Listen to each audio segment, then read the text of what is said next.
The Boy Who Saved Baseball by John H. Ritter. Essential question: how do the media influence how people feel about events? Local landowner Doc Altenheimer has promised his neighbors in Dillontown that he won't sell his land to a group of developers headed by Alabaster Jones on one condition. Young Tom Gallagher's baseball team, the Dillontown Wildcats, will have to do what they've never done before: beat the all-star team from the camp down in Lakeview Mesa. The task seems impossible until two things happen.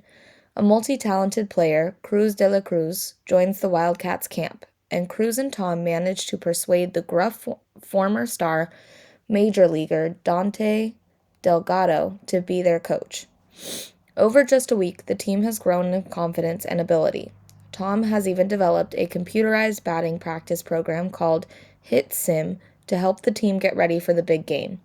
First, the town, and now much of the country, is rooting for the Dillontown Wildcats. By now, droves of reporters and photographers and television crews roamed the grounds. The dirt roadway cutting through Doc's land and heading to the ballpark was jammed, both sides, with satellite trucks, microwave trucks, radio vans, and SUVs. All around the baseball field, news crews set up lawn chairs, coolers, tripods, and umbrellas. Some of the townspeople showed up with cookies and ice-cold lemonade berry tea for the press, serving a few opinions to them as well. After he'd finished hitting, Tom heard one Los Angeles newscaster begin his interview with Mrs. Gleason by saying, "Folks, something phenomenal is happening in America today. There are more baseball games across the nation tonight than people have seen in years." From little hamlets like this one to the last weed-filled vacant lots in cities everywhere, the Wild West Showdown flavor of this big game has fired up interest and imaginations all over this land. Just focus on your hitting and fielding, Delgado reminded everyone as the team finished its second round of batting practice. Hitting, fielding. Then came the sports network truck, and the players stopped what they were doing and stared as it all sank in. The Dillontown Wildcats were going national. "Don't pay attention," Delgado called from the pitcher's mound. "Crying out loud, they got nothing better to do than hound a bunch of kids." Tom hustled out and sat atop the old stone wall in right field, pretending to be taking a break while he spied on the guy from the sports network. "How long's he gonna pitch, fella?" he asked Tom. "One more hitter, then we're done."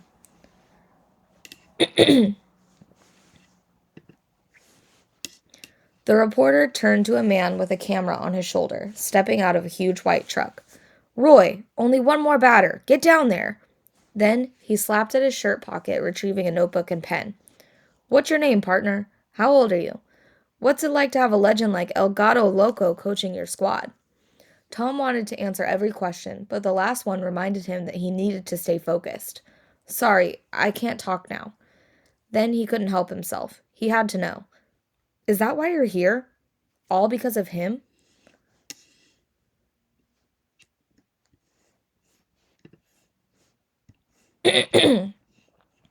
"Oh no, don't you see, kid?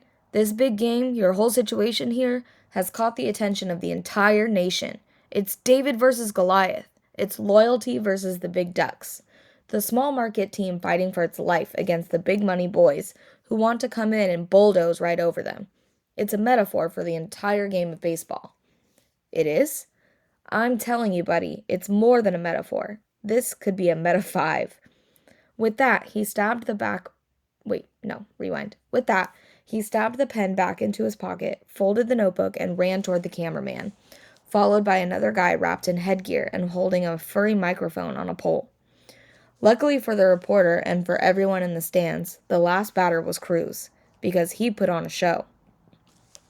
"Ramon," he called out, "this one's for you." On the next pitch, he served up a low line into left field, 2 steps to the right of Ramon.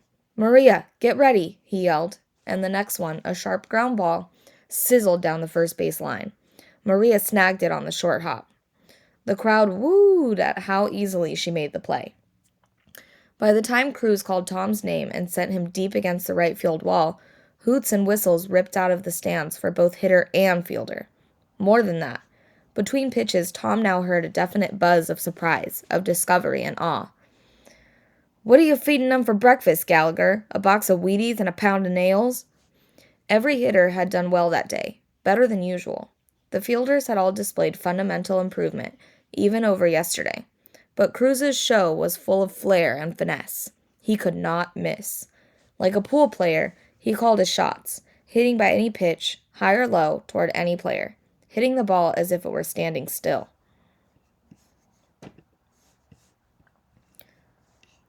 Finally, the awesome display seemed to be sinking into the minds of the fans in the stands, particularly those like Doc, who'd been there since Monday. The ballpark became a canyon of quiet, save for Cruz's roll call and the slap of the ball on his Maplewood bat. "Frankie, turn two!" Frankie charged the hot grounder, stabbed it, tossed it to Tara at second, who relayed it to Maria at first. Smooth as mole de chocolate. Yeah, I think I said that right. Again, the crowd called out its admiration. Tom felt a giddy lightheadedness as he watched. For the first time, he felt happy to be here. Tara, running back to second, smiled and gave him thumbs up. At the end of practice, the low voices in the dugout and the serious looks of quiet confidence on the faces of the other players only convinced Tom's suspicions that they felt it too. "We got half a chance," said Ramon. "Yeah," said Rachel. There it was. The team's two quietest players had spoken the words no one else had dared to say.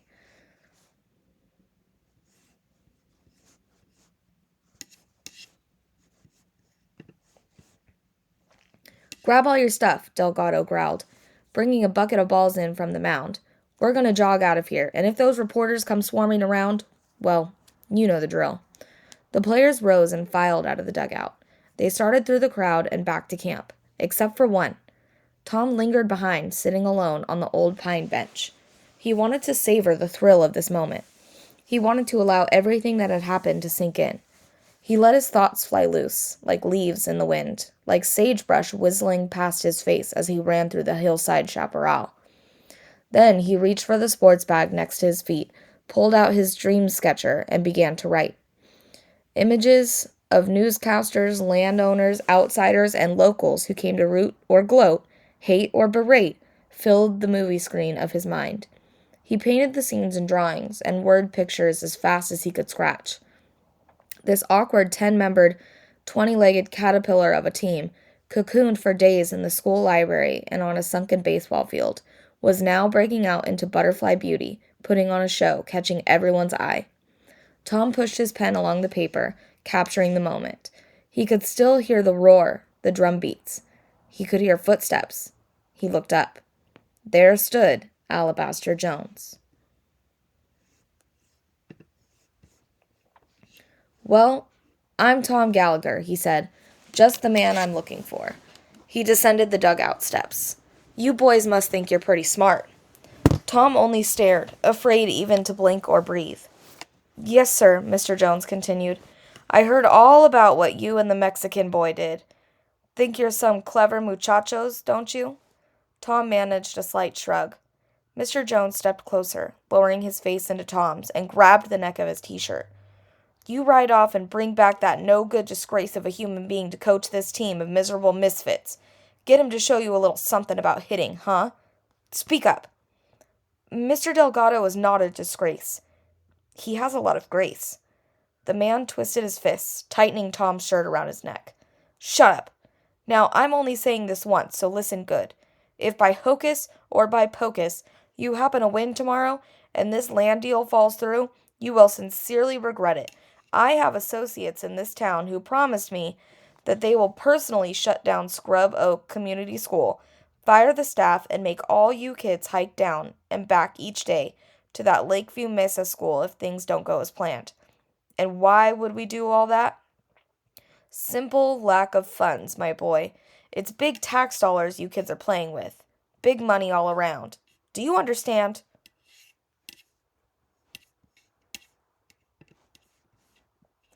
He did, instantly. Tom could see a whole chain of events, like dominoes falling whap-slap into each other. Either the Wildcats lose tomorrow, or Tom's parents lose their jobs. Then maybe even their home. Compared to that, a few houses up on the hill didn't seem so bad. Mr. Jones must have read the understanding on Tom's face. He let go of his shirt and smiled. Good, he said, because I can cause you more hurt than a heart attack. He grinned so wide his sunburned lips turned white. Tom stared back, blinking hard. But if Tom had learned anything during the past week, he learned when he had to speak up and when it was better to be silent. And now was the time to speak. We're not trying to hurt you, said Tom. We don't have anything against you at all. Why are you trying to hurt us?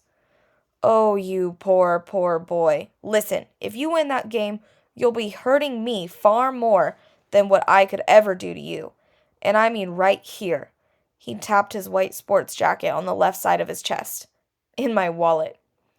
Then Mr. Jones's face seemed to change, turning softer. Worry rose in his eyes. You see, son, I was once a lot like you. I was young. I had stars in my eyes. But what you don't understand is that in the game of life, money wins. Brains can only take you so far. Talent barely gets you in the door these days. But this, he held up his hand and rubbed his thumb against his first two fingers. This opens more doors than dynamite. With this, you have instant respect, instant power. Mr. Jones turned, but he did not leave. He looked off toward Rattlesnake Ridge, as if imagining what all this land would be like after he was done with it. Remember, he said, without money and the wish for even more money, Columbus never would have sailed to America. Then where would we all be today? Think about that.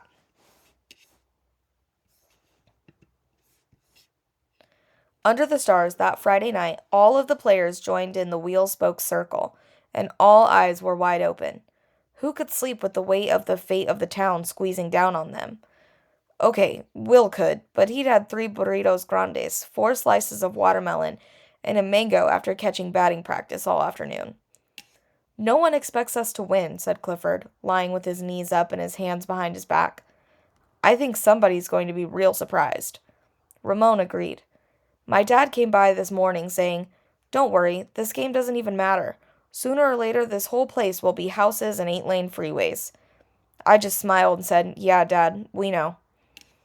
That's what the mayor said, too, Frankie added. But when he was watching batting practice today, he was white as a tortilla. Yeah, Cruz agreed. But I think his true color was alabaster. Right, Maria? What are you going to say to him after we ruin his plans? Tom's gut clenched. Hey, look, you guys, Maria answered. Don't get overconfident. Remember, batting practice is one thing, but in a game, especially this one, it's different. There's a lot of pressure. She's right, said Ramon, but I think Cruz and Clifford are too. The way I see it, as long as we think we have a chance, we have a chance. Tom kept silent. His mind was still frozen under the snake eyes of a man named Jones, who loomed above him like a viper over a rat. What did he expect Tom to do? Tell Cruz and everyone to throw the game?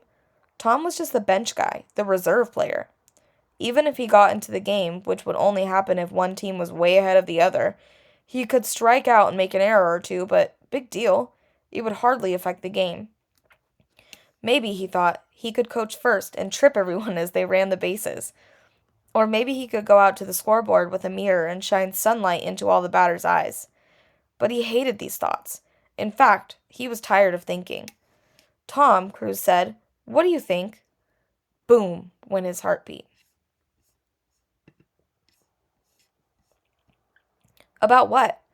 About the neural receptors inside our brains? What? Okay then. Are we gonna win tomorrow? Oh, I don't know. It's up to you guys. App, said Frankie. Wrong answer. Well, he doesn't know. It was Maria coming to Tom's defense. No one does. We spent 3 days swinging at the same stupid pitch a million times. But it was in the library. What about real life? What about it? Asked Clifford. You saw us today. We smashed the chips and dip out of that ball. So? Rachel rustled inside her bag as she flipped over to her stomach. I mean, I don't know what happened to us in the library. If we got hypnotized or reprogrammed or brainwashed or what. All I know is we can't forget we're human beings, and human beings have control over their thoughts. And as long as we concentrate on doing our best, we shouldn't worry about winning or losing. She paused, her voice lowered to a whisper. I just believe that when people do things with good intentions, good things happen. Like when Tom and Cruz rode off to see Delgado. But when we do stuff out of fear, bad things happen. She looked around. A lot of people are afraid of what might happen tomorrow. But we can't be. Then whatever happens will turn out okay. Even if we lose? Asked Frankie. Even if we lose. I mean, from where we are, losing may look like a total disaster. Like we just accidentally busted down someone's wall. Though he couldn't see her, Tom could hear the smile in her voice. But, we only see it from here. How does it look from the hawk's nest or from the stars? No one said a word. Everyone, even Tom, searched the night sky. Roamed the ether, bouncing around the room. No. Whoa, sorry. Bouncing around between the moon, the stars, and the eucalyptus trees. From treetop, from the hawk's perch, Tom thought about the game, the town, the hillsides. In a million years, a short time really in space years, would it even matter whether they won or lost? In 1,000? What about 100? Who could say? But he knew one thing. Rachel was right. He'd seen it too many times. When he froze up from fear, he did stupid things, like never talking to Doc about the ball field. And when he let his mind fly above the fear, he saw hitting a baseball as just another form of GPS tracking. No matter if his parents got fired and his family had to move, no matter what trouble Alabaster Jones might cause, Tom determined that tomorrow he would play to win, and now he wondered how he could have considered doing anything else.